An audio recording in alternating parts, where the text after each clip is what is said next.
If I were French, nothing would beat a grave in the Pantheon. I mean, I would also have to be dead, but a burial in Paris's Pantheon, known as Pantheonisation, is France's greatest honor, reserved for the country's best and brightest. Victor Hugo, Voltaire, Rousseau, they're all in here.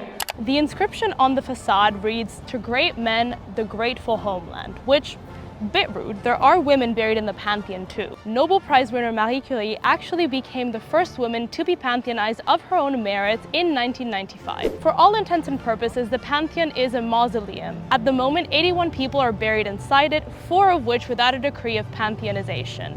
The building, which is modeled after the famous Pantheon in Rome, was initially a church commissioned by King Louis XV.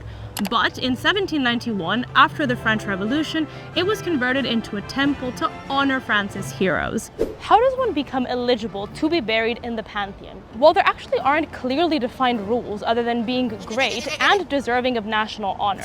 That's literally what's stated in an 1885 decree. Since the Fifth Republic began in 1958, final decision on who to pantheonize has fallen on the French president. Of course, not everyone wants to be buried in the Pantheon.